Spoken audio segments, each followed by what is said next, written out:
Hello, kindergartners.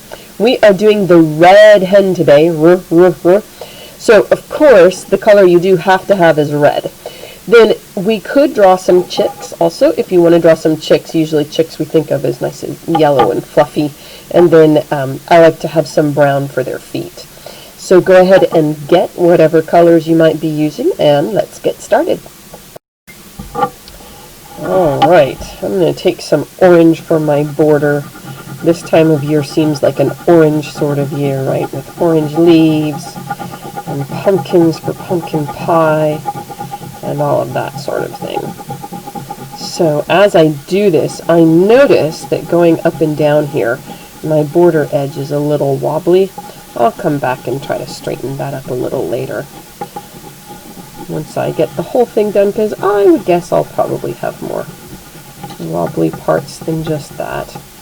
And here it's doing that thing, isn't it, where the paper's just trying to slide back and forth on me as I try to get to that corner. So I'm actually right now just coloring in one direction, picking the crayon up, coming back, and just going in that one direction on the corner, so the paper doesn't keep catching back and forth. So I'm just going to finish going across the top, and then I'll do my next corner and start down on the other side. Now remember the red hen, there's also a pig and a dog and a cat in the barnyard. And if you want to make the pig and the dog and the cat, you may. All I'm going to do is to make the red hen and maybe 3 chicks.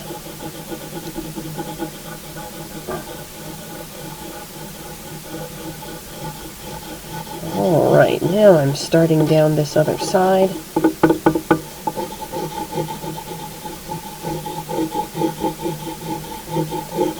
Alright. Now, if you notice that your coloring tends to be pretty hard, maybe your crayons break a lot when you color, stop for a minute, take a deep breath, and maybe roll your shoulders around a little bit. Sometimes we get really tense and tighten up our muscles when we're coloring.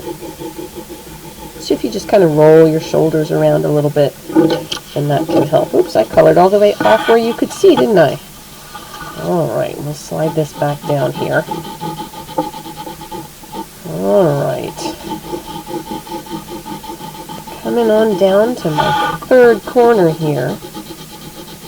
And I remembered when I did those other 2 corners, the paper kept trying to curl up. So I'm doing the same thing here, where I'm really only coloring down right now toward the corner instead of coloring back and forth. And now I'm going to color this direction, and I'll make my corner nice and rounded. And then now I can go back and forth some, and my paper won't curl up so much because I'm not right at the edge coloring into it. Alright. So here I am. I'm going to bring this part down and meet my corner.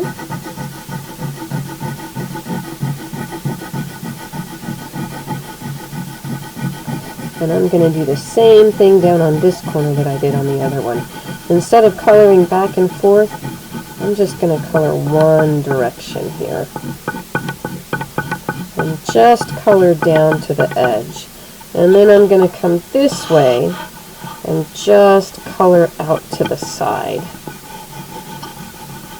And then I can go back and forth. But right there in the very corners is just going to frustrate me anyways. Alright, so now do you remember I said I didn't have this side very even, and when I look at these corners they're a little different. So I'm going to see if I can even this side up a little bit here. And then I'll start making my R.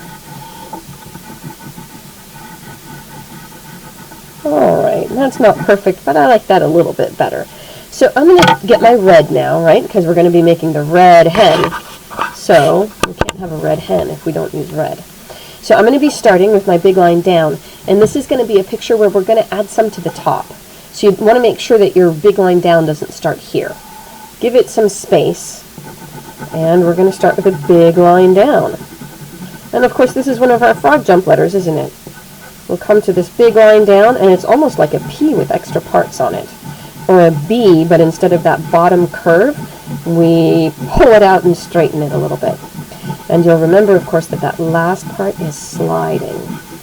So I'm working my way down here, and I want to make sure the R part is nice and dark, because I want that to really stand out. My whole hen will be red, but I want the R part of my hen to be darker than the rest of my hen. Alright. Oh, you know what? I just realized I probably went a little bit too far down, because I want to be able to put some chicks here underneath her, but that's okay. I'll just make smaller chicks. Alright. There I am. Now I got to the bottom, so right now my frog jumps. Ribbit, ribbit. And now I'm going to do my little curve to the middle. So I'll start up here, getting this kind of curved around. Smooth curves can be pretty hard to do, so just take your time, get the best curve in there you can get, make it as smooth as you can.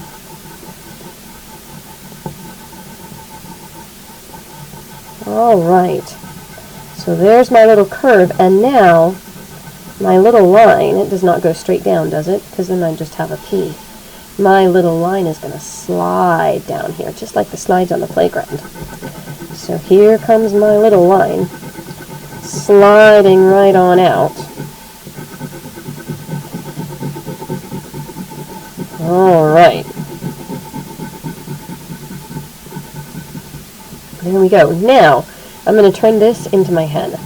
And that's going to take a little bit of a trick, because we're going to be adding in spots that aren't really inside the R. So the first and easiest thing to do is just lightly color in right up here inside the little curve. You know, when we made the prince, this was his puffed out, pompous chest. And now I'm going to color this in. Now the thing about a hen, you know, people think of roosters having a big comb, they call it, that red part on top, and a wattle hanging down, and they have big ones, but hens have them also. So a hen has a comb, and we're going to put 3 kind of lumps up here, starting with a big one, and a medium-sized one, and a smaller one, and color those in. And that's the little comb on top of their head. That's not exactly how it looks on a real one, but that'll do for this. And then they have a beak, and under their beak they have another sort of red thing grouping out like that. So there's my wattle. And then I'm going to go ahead and get my brown right now before I forget, and give my hen a little bit of a beak right here. You know, because they have to peck for seeds in the barnyard and things. Alright, there's the beak. Then I'm going to fill in this part, and then we'll talk about how we're going to do the tail. Of course, we're not really trying to make this look just like a chicken, are we? We're making this look like an R, that if we tell somebody that's the red hen, they'll be able to see it. That's one reason I like to add the chicks, because then it seems more like a hen if there are some chicks around it. Alright. Now comes the extra part where we're going to add in the tail. So we're actually going to give her more of a body. We're going to come up here and start adding in some chicken body up here. Like that. And I'm going to go down like so. And I'm going to make her be almost like she's standing up. So here she is. And then I'm going to kind of start bringing out, you know, they have kind of a little tail that floofs up. Alright. So there's our bit of her tail. And I'm going to finish coloring in her body here, and then I'm going to give her some chicks. Alright, here's my red hen. Now I'm going to use yellow. Not all baby chicks are yellow. Some of them are black. They're different colors depending on what type of chicken they are. But I'm going to go ahead and use yellow because that's what we usually think of as a chick color. So I'm going to put one here in front of her, one here behind her, and one here underneath. So I'm going to start with this one underneath because it'll be the easiest to see. And the chick is not too hard. We're going to start with kind of a curve here, and then fill it in some. So it almost looks like a really big, fat, but not very wide smile. It's a little hard to see being yellow here on my white paper with the light. But can you see that? how it's kind of like a narrow smile, but it's kind of big up and down. So there's its little tail. Then up here, a little head. Now, not all chicks have an orange bill, or orange beak, but we're going to say these do. That's kind of a stereotypical chick. There's an orange beak, and then I'll probably give it some brown feet. Now, to make little chick feet, that's not too hard. Put a leg down, and little toes out either side. There you go. Alright, I'm going to add one in over here, and this one's going to be a little bit more standing up instead of flat like that one. Now, sometimes my students really want to make sure they have eyes on them. So if you do, just remember we're looking at the side of it, and just give it a little eye. I'll probably add some more head in because that eye ended up a little higher than I meant it to be. There we go. Alright, so over here, I'm going to make my smile a little longer and flatter and kind of a little diagonal. Because I want this chick to be kind of standing upright a little bit more. Kind of like it's stretching its head up. And I'll still give it a little orange beak. And I'll give it a little eye too. And I think I need to add some more in right there. Okay, and then still going to get some little feet. Here they are. 1, 2 little feet with 3 toes, and then I'm going to add one more back here behind my red hen. Here it is. This one's not going to be standing up quite as much as the other one, but it's still going to be more upright than my one on the bottom. There's its tail. I'm going to start filling in its body. There we go. And now a nice fluffy head. Alright. A little beak. A little eye. And some feet down here for this one. Alright, now for coloring in my background, actually, I don't like this head very much. I'm going to try to smooth it out maybe some. And then I'm going to draw its beak out just a little bit more. Well, I still don't love that, but that's alright. Maybe more tail. Alright. So, now, when I start doing my background, I'm going to start right here around these chicks, because if I color my background on top of them, it's going to make the colors end up looking kind of strange. So I'm going to start my background right around the chicks to make sure that I don't actually color on top of them accidentally. And you can see I'm not going to use great big coloring strokes, right? I'm going to just kind of color small back and forth here. And that way I'll make sure that I don't lose my chicks in my background. Alright, right here's a really narrow spot too behind the tail on this chick. And it can be kind of hard with crayons, right? Because crayons, they don't do really super straight lines very well, do they? It can be hard to tell exactly where the point of your crayon is really going to draw. There we go. Alright. Now I'm going to come down here. And the thing that I really like about getting the background in here is that it helps us be able to see these poor chicks. They're so light and white and fluffy. I suppose that helps them to be camouflaged against the dirt of the barnyard maybe, and some hay and straw and things. But they can be really hard to see on just a white background. So when I start to color in the background, then it's really easy to see my chicks. Alright, there's one chick. I'm going to come down around here. Because, whew, I said earlier that if you're pressing really hard, you might be getting tense, and I just noticed right there that coloring in around that chick, my shoulders started to get kind of tight, and I hunched them up kind of close to my ears. So I'm going to take some deep breaths, and I'm going to let my shoulders drop down, and just check that I'm coloring kind of lightly here. I don't need to push really hard. This is kind of a dark blue, and it just shows up dark blue without me needing to push on it at all. Alright, so I can feel my shoulders have relaxed a little bit, so now I'm gonna head to this chick here on the bottom and start coloring that in. Do you see here how the chick overlapped some with the red from the red hen? That's okay. Again, we're just doing our best. And one of the wonderful things about crayon, and one of the hard things about crayon, is it's not very easy to erase, is it?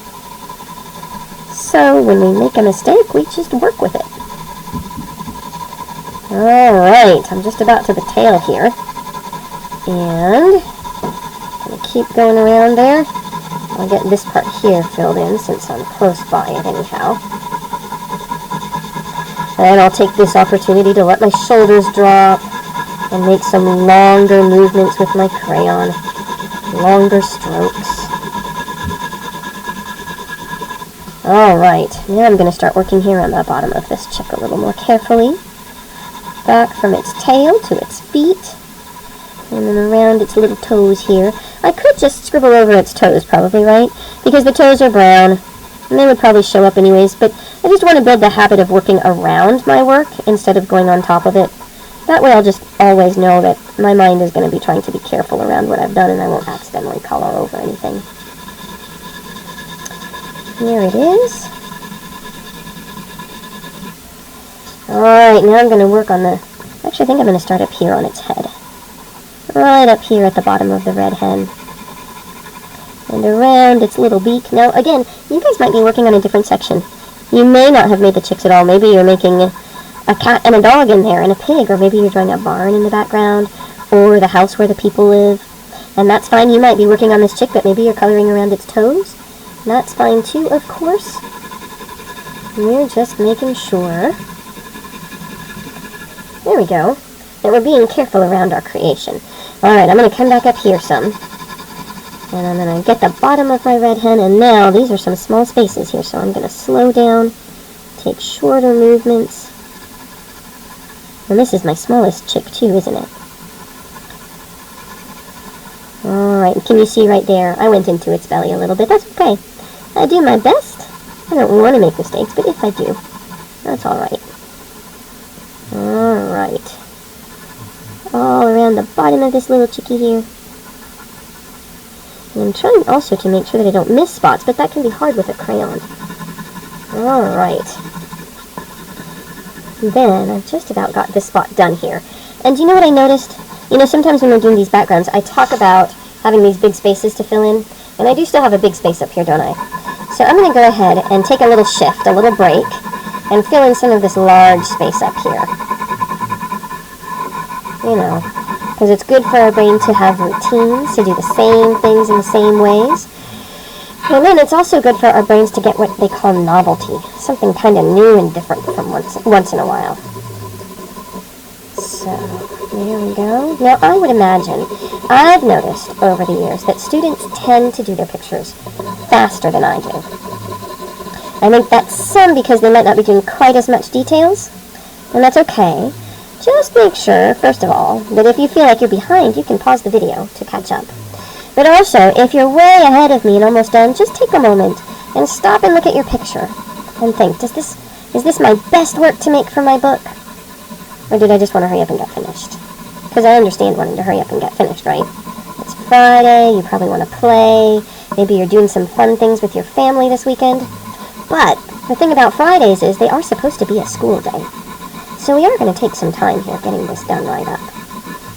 We will probably be working on these books until spring break. So through Thanksgiving, through Christmas, through January and February when Valentine's Day is, and all the way into March. Alright, so now I've done some of my big section. I'm going to come down here now and work on finishing up this little corner. And then the very bottom of this will be all done. So here's this part. And I'm going to, I think, go around my border first. And try to make my color as smooth as I can. Oh, you can't see what I'm doing. I'll come back this way. Alright. I love watching how the holes just get kind of smaller and smaller as I go. Alright. Just about done with this bottom part, and then I think I'll go back up and do some on the top again before I come back to finish my last chick. Just, again, you know, so my brain has different things. And maybe what I'll do here is start working around this side of the red hen. And then I can just join my blues together. So here we go. Right on up here like so.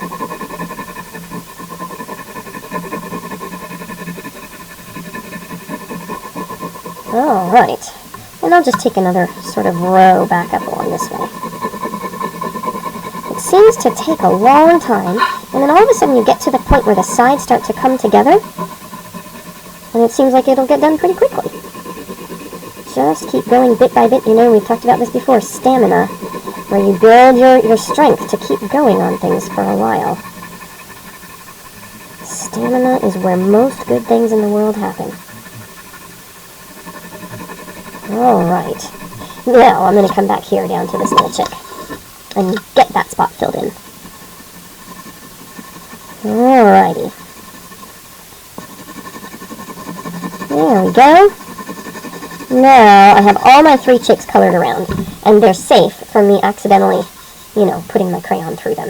If I were still coloring really big, I might do that, but I'm just not going to move that much. Alright, so how are yours going? Are you looking at it and thinking it looks pretty good? If so, check around, see if there are any empty spots that should get filled in or smoothed out a little bit. I know, especially on this background, it can be hard to stick going all the whole way through it. In fact, if you want to pause the video, sometimes it even helps to get up and go get a drink. I wouldn't recommend, you know, taking a total break to go play a game, because then it can get too hard to get started. Probably don't even want to take a big enough break to go get a snack, because it can be too hard to get started again after that. But a drink of water sometimes is just the right thing. It'll let you move your body a little bit. Water, we know, our brain is made of lots of water. So having water in your brain is going to help your brain be more ready to work also. So if you think a little drink of water would help, go ahead and get up and get some water. And then you can come down and maybe you'll be a little more fresh to keep going. Alright, so this is the part where I start to feel good. Because a little while ago it just felt like there was so much. And there'd just be no way. I mean, it's just going to take forever to finish the whole thing, it feels like. But now I start to get to the point where I can see I'm going to be done. I'm about to close up this gap right here. You guys might have a corner that you're about to finish up. Maybe you've been going around the red hen and you're just about done with that part. So kind of having sections helps me to feel too like, whew, I got that part done. So now I'm going to finish going up around my hen. Oh, and do you see what I did right there? I colored on top of her comb a little bit. And again, that's okay. I don't want to be careless. I want to take my time and be careful, but if I make a mistake, that's fine. Alright. Filled in right around there, and now I just have this very top part, don't I? Alright, now you can, if you want to, if it helps sometimes, you can change the color of your background. I have some students who will do one section in one color, and they've found that it really helps them out if they can switch to do another section in another color. It's not the best way, but if you're working on building up stamina, and stamina for doing this, your brain's just really struggling to come up with the stamina for it, and switching a color helps you, then that's okay to do. It'll help you build up some strength to finish it all. Alright, look, our last little piece, there it is. Okay guys, there's my red hen. And I have a little stack right here of all my pictures that I've been working on here at home with you guys. You see them all? Here's my nifty needle. There's my pompous prince. He's upside down. Oh, lots of them are upside down. Here's Oliver the octopus. My Mother Holla's house. So, go ahead and put your picture over with your other picture of your lovely red hen.